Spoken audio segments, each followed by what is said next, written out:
За та бүхэндээ өдрийн мэндийг хүргэе. Өмнө нь би дэлхийн хамгийн харгас хэрцгий 10 шорон, бас эмэгтэйчүүдийн шорон, яс цоож гэх зэрэг бичлэгүүдийг хийж байсан. Бас хүмүүс хамгийн тансаг шоронгоор хийгээд өгөөч гэсэн болохоор энэ бичлэгийг хийж байна. За ингээд жагсаалт руугаа орцгоё. Дэлхийн хамгийн тансаг 15 шорон. 15. Норвегийн Халдайн хэмээх жижиг хотод байрладаг Халдайн шорон бол дэлхийн хамгийн өндөр хамгаалалттай газруудын нэг ба өөр нэг зүйлээрээ алдартай юм. 2010 оны 4-р сард 252 хоригдол хүлээн авах хүчин чадалтайгаар нээгдсэн бөгөөд тэдний дийлэнх нь алуурчин, террорист гэх мэт хамгийн хүнд гэмт хэрэгтнүүд байсан. Энэ шоронд хоригдлуудын 40 орчим хувь нь бусад засгийн газрын нэрийн өмнөөс хоригдож буй олон улсын гэмт хэрэгтнүүд байдаг.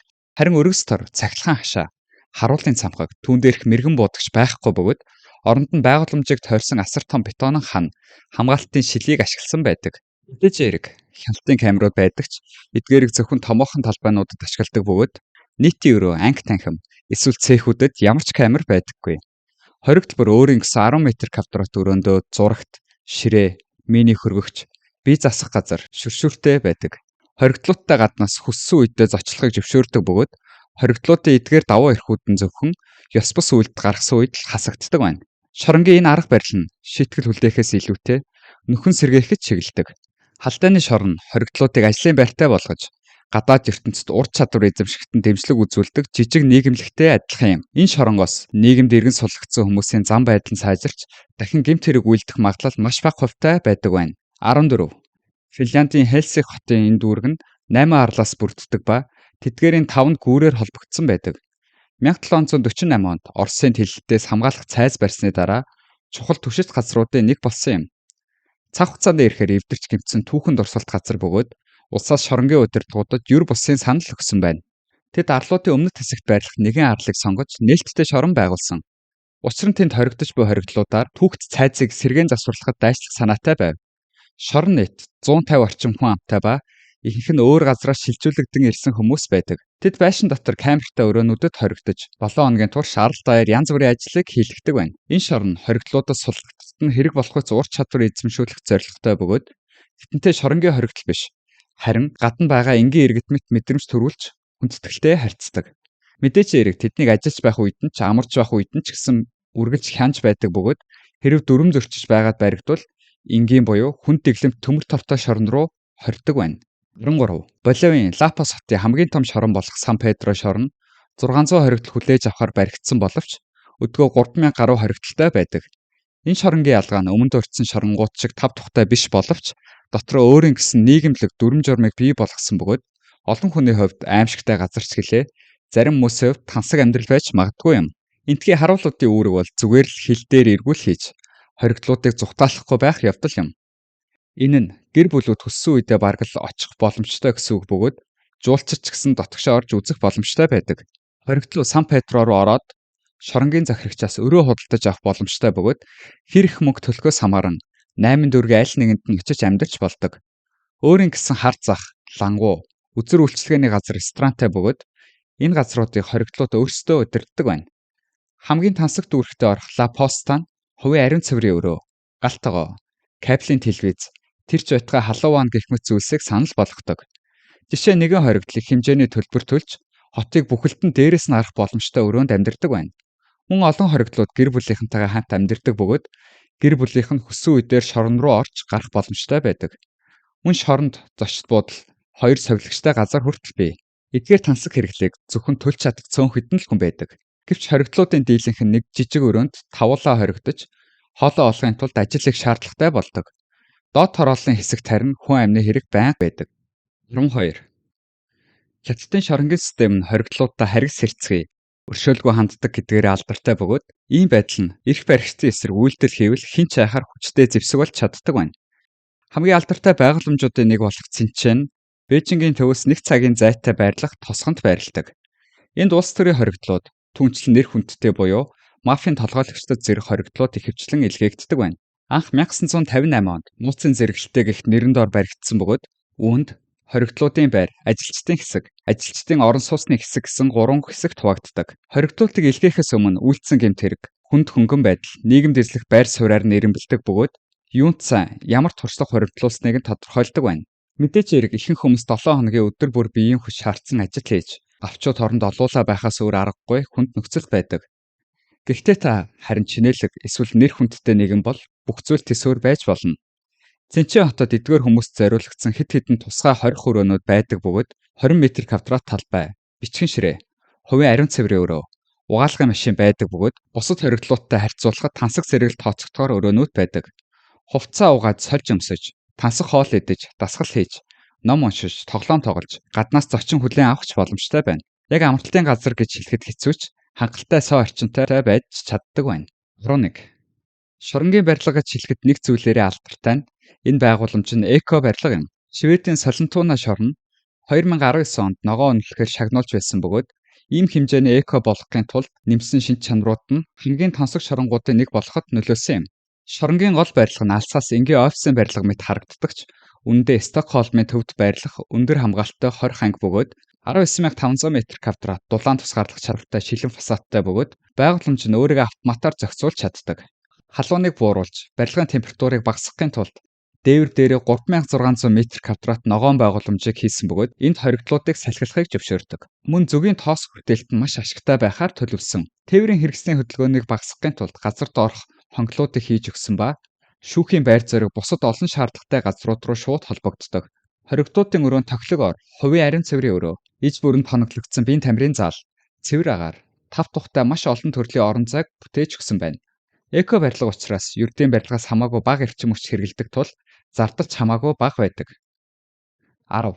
Австри улсын Лебан хотод 2004 онд нэгдсэн уг барилгыг шудраг осны төв гэж нэрлэдэг ба дээд тал нь 205 хоригдол хүлээн авах хүчин чадалтай байсан.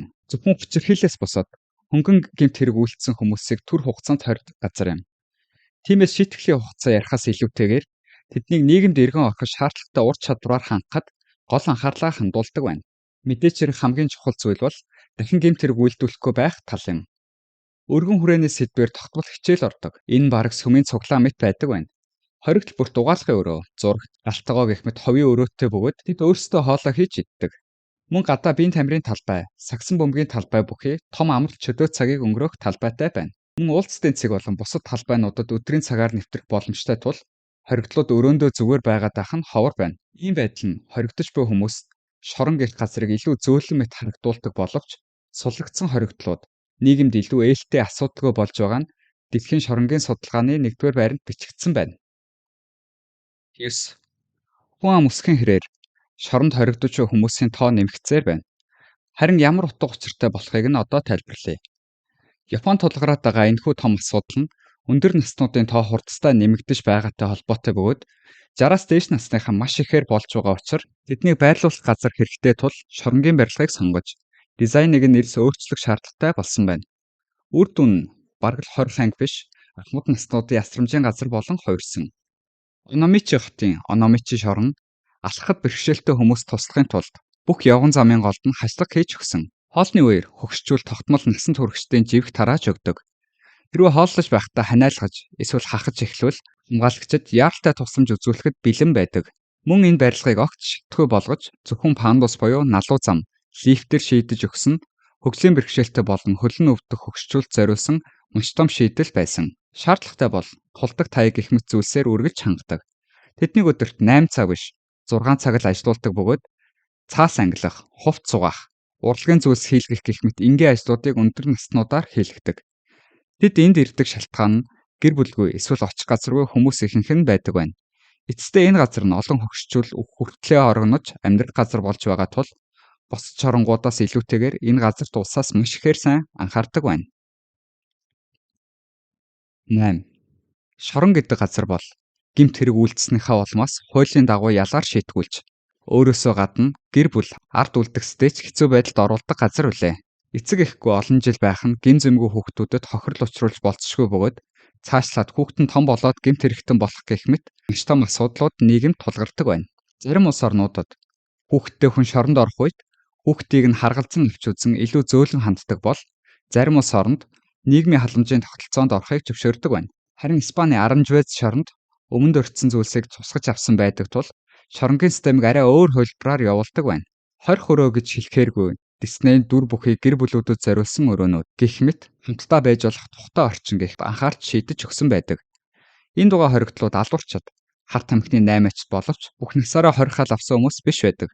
Харин тийм ялтай хүмүүсийг энэ шоронд хүлээж авдаггүй байна. Мөн тэд 3 хүртэлх насны хүүхдүүдтэйгээ хамт 5 оттой зочд буудал мэт тансаг өрөөнд амьдрах боломжтой. Мэдээч хэрэг шорон гэдэг утгаараа нөхцөл байдал тийм сайхан таатай биш нь ойлгомжтой. Гэхдээ ийм байдал нь хүүхдүүдэд эцэг эхтэйгээ харилцаа холбоотойгоор зөв хүмүүжлтэй болоход нь тусалдаг бөгөөд хоригдоод биеэ зөв авч явбал урамшуулж тэднийг суллах тал дээр илүү уян хатан зөөлөн ханддаг байна. 7. Шотландын баруун Латвиан дахь Адивел тосгоны ойролцоо байрладаг HMP бол Шотландын эрүүгийн хуулиар шийтгэгдэж буй эрхтэй хоригдлуудыг хорьж суллагдах хүртэл нь амьдрах ухаанд сурах зорилготой хувийн өмчит байгууллага юм. 7 хоног 40 цагийг үр бүтээлтэйгээр ур чадвараа дээшлүүлэхэд зориулдаг тул энд бараг бусад шоронгоос илүү их боломжууд байдаг. Амьдралаа өөрчлөхийг хүсч буй хүмүүст боломж олгодог газар юм. Хоригдлуудын хувьд үүнийг тансаг гэж нэх үздэггүй боловч тус улсад хоригдож байсан хүмүүсийн ихэнх нь бусад шоронгоос илүү энэ газрыг илүүд үздэг. Бусад шорон шиг тав тухтай өрөө, тансаг хоол, дулаан цаг агаартай биш ч гэсэн энэ газар нь огт хамгаалалтгүй байдгаараа алдартай болсон бөгөөд хоригдлууд хүснээрээ байж болох бараг л бүх хууль бус зүйлийг хийж болох боломжтой газар юм. Шоронд чимээ шуугиантай үдшилэг болж байсан тоо томшгүй олон түүхүүд байдаг бөгөөд мэдээжин хэрэг эрх баригч дүүнийг дарах гэж оролцсоор байгаа ч хоригдлуудын очих дуртай газар хэвээр байна. 6. Энэ шоронгийн удирдлагуудад тулгарч буй хамгийн том сорилтуудын нэг бол хоригдлуудыг аюулгүй хяналтанд ор байлгахын зэрэгцээ нэг хангалттай зугаацуулах явдал юм.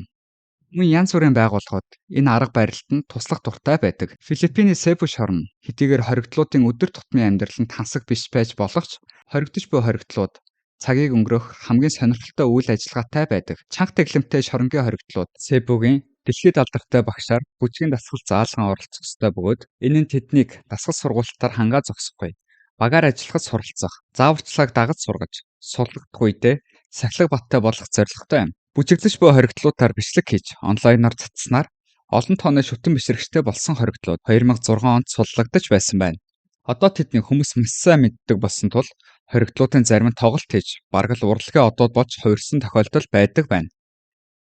Хав Индонезийн шорон ялтан аль байгууламжинд илгээсэн шалтгаалч өөр байдаг. Тэдний ихэнх нь дуу нөхцөл байдалтай, хоригдлуудтай аимшигтай хэрцгий харилцаагаараа алдартай. Харин зарим хорих ангийн дарга нар тодорхой хоригдлуудад тансаг зэрэглэлийн байр санал болгож, албан тушаалаас ашиг олох аргыг олсон байна. Хондок Бамбу шорон Жакарта дахь эмэгтэйчүүдийн хорих анги бөгөөд 2010 онд орон нутгийн телевизийн мэдээллийн сүлжээгээр мөрдөн байцаалтын явц шуугиан тарьж байсан юм. Өөрт нь холбогдох хэргийг хэрэгсэхгүй болгохын тулд прокурор $600,000 тэнцэх хэмжээний авилга өгсөн хэрэгээр 5 жилийн хоригдлаас сонсоод байсан ч үүнийг наривчлан тайлбарлаж үзсэн байна. Түүний хоригдож буй өрөөг шалгаад үзэхэд LCD зурагт том ортой байсан бөгөөд энэ бүх хугацаанд түүнд үүсэлэгч нар хоол зөөж, өрөөг нь өдөр болгон цэвэрлэж, гоо сайхны эмч нар хүснээрээ зочлон олон төрлийн эмчилгээ, массаж хийлгдэг байсан байна. Мэдээч хэрэг үүний дараа түүнийг энгийн шорон руу шилжүүлсэн юм.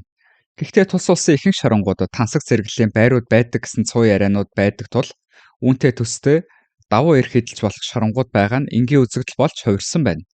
4. Александр Муканачи төвн Австралийн Камбера дахь хорих анги бөгөөд дэлхийн хамгийн дээд хамгаалалттай шорон ч гэсэн хоригдлуудыг бараг хяндаггүй байна. Энэ хүний эрхийн зарчмын дагуу баригдсан улстай анхдагч шорон бөгөөд ямар ч цонхон дээр тор байхгүй. Нээлттэй кампус маягийн байгууламжаар төлөвлөсөн байна. Хүрээлэн буй орчныг маш сайн хангаж өгсөн. Бие даасан тус тустай байшингууд байдаг. Энд гол анхаарал хандуулж буй зүйл бол хоригдол бүртээ хүндэтгэлтэй хандах явдал бөгөөд ингэснээр тэд хүчилсэн сургалтанд суухгүй. Сулгасныхаа дараа дахин гэмт хэрэг үйлдэх магадлал багасна гэж үзсэн байна.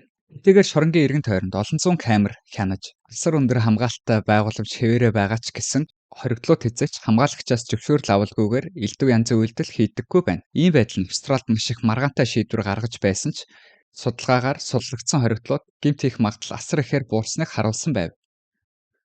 3. Германы Гамбург хотын шорон олон төрлийн хоригдлуудыг хүлээн авах зорилттой бөгөөд хэдхэн сараас олон жил хүртэх ялтай хоригдлууд байдаг. Энэ тэдний хувьд байнга сонирхолтой, урам зоригтой байхаар зохион байгуулдаг бөгөөд ингэснээр хоригдлуудыг уйтах завгүй байлгадаг байна. Эдгээр нь илүү зөв үйлдэлүүдийг дэмжиж тэдний байдал сайнаар нөлөөлөх бөгөөд эцэст нь тэд нийгэмд эргэн ирж дахин гэмт хэрэг үйлдэх магадлал багатай болно гэсэн үг юм. Зөөлөн ор, сандал, зурагт гэх мэт өрөө бүрт асар их зайтай, амралт чөлөө цагаа өнгөрөх өргөн талбай санал болгодог. Хоригдлууд өдрийн цагаар гадаа талбайд бүртгүүлж нэвтрэх боломжтой хэд хэдэн курс сургалтууд байдаг. Хамгийн ачаархалтай нь Шоронгийн дотор цэцлийг цэвэр цэмцгэр байлгах гэхээсээ илүү жил бүр тодорхой хугацаанд иж бүрэн тогтчулж өөрчилдөг байна. Энэ нь тэдэнд удаан хугацаагаар нэг газар хоригдож бөгөх мэдрэмжийг арилгах буюу нэг газартаа хэтэрхий удаан байгаа мэдрэмжээс хол байж чаддаг байна. 2. Шинэ Зеландад байдаг Отаго хорих анги нь 2005-аас 2007 оны хооронд баригдсан ба 335 хоригдол хүлээн авах хүчин чадалтай нэгдсэн. Бага хэмжээний ялтай хоригдлуудад зориулагдсан бөгөөд суллагдсаныхаа дараа гадаад ертөнцид ажилд орох боломжийг олох ур чадвар эзэмшигтэн туслах зорилготой байна. Нэг өрөөнд 2 хоригдол байдаг ба тэдний хоригдож буй өрөөнүүдийг 5 одтой зочд буудал гэж хочилдог байна. Тэд зурагт, радио, кофений машин гэх мэт зэрэг маш олон зүйлтэй бөгөөд өрөөгөө хүснээрээ чимэглэх боломжтой. Тэр ч байтугай шоронгийн номын сангаас олон төрлийн ном зээлж авч уншиж болдог байна. Бүх байгууламж нь шалланы халаалтын системтэй бөгөөд хоригдууд иж бүрэн тоногдсон биеийн тамирын заал, гадна амралтын зугаалгын талбайтай ба тогтмол кино үзэх боломжтой байдаг. Шинэ Зеландын шорон бусдад харьцуулахад онцлог нь өргөн хүрээний боловсролын сургалтууд байдаг. Тиймээс хар тамхи, согтуурлах ундааны эмчилгээний хажуугаар драмын сургууль, инженерийн сургууль, тогооч, фермийн ажилд суралцах боломжтой болдог. Энэ нь нэгтгэхдээ Шинэ Зеландын хүмүүжүүлэх тогтолцооны шин загварыг харуулсан бөгөөд ерөнхийдөө энэ бүрэн амжилтанд хүрсэн төсөл гэж үздэг байна. 1. Норвегийн Осло хотоос 74 км-ийн зайд байрладаг Уста шорон бол хамгийн ер бусын хүмүүжүүлэх байгууламжуудын нэг юм. Шорон энгийнээр хоригдлуудыг камерт, торны цаанд байлгахын оронд дэлхийн хамгийн анхны экологийн шорон болгохыг хичээж маш өөр зүйлсүүдийг туршиж үзэж байгаа юм. Энэ газар руу зөвхөн онгоцоор нэвтрэх боломжтой арал дээр байрладаг бөгөөд хоригдлууд жижиг модон цуслангийн байшинд амьдардаг. Тэнд дунджаар 115 орчим хоригдлууд байдаг бөгөөд тэднийг шоронгийн 70 ажилтан хянж ажилдаг ч гэсэн тэдний 5 л шөндөө харуулгарч хондог байна. Хоригдлуудыг Норвегийн бус шоронгоос бусдаа руу шилжүүлэхийн тулд өргөдөл гаргах ёстой бөгөөд хоригдлууд нь хулгайгаас эхлээд хүн амны хэрэг хүртэл олон төрлийн гэмт хэрэг үйлдсэн хүмүүсээс бүрддэг. Тэдний өдөр нь ихэвчлэн шоронгийн ферм дээр ажиллаудагч чөлөөт цагаараа бус шоронгийн хүмүүсийг мөрөөдөж болох үйл ажиллагаануудыг хийх боломжтой байдаг. Жишээ нь тэд морь унах, загасчлах, талбайн теннис тоглох, тэр ч байтугай саунд амрах, цанаар гулах зэргээр хоорондоо өрсөлдөж тэмцээн зохиоч болдог. Өдөр бүрийн цаг минут бүрийг өөрсдөө зориулах ёстой бөгөөд хоригдлуудад хүснээр эрүүл аргаар зугаацч цэнгэх боломж олгосноороо асар их найдлага тээж байв. Гайхалтай нь энэ арга нь амжилтанд хүрсэн бөгөөд суллагдсан гэмт хэрэгтнүүдийн 70% гэмт хэрэг ахин үйлддэг байсан бол энэ шоронг байгуулснаар 70%-аас ердөө 16% болж буурч чадсан байна. Харин уламжлалт шорон харьс хэрцгий байдал хоригдлуудыг дахин гэмт хэрэг үйлдэх эрсдлийг багасгаж чаддаг уу? Эсвэл энгийн алтнуудыг илүү хүнд, муу хүн болгож хувиргадаг уу? Юу гэж бодож байгаагаа бидэнтэй хуваалцаарай. Баярлалаа.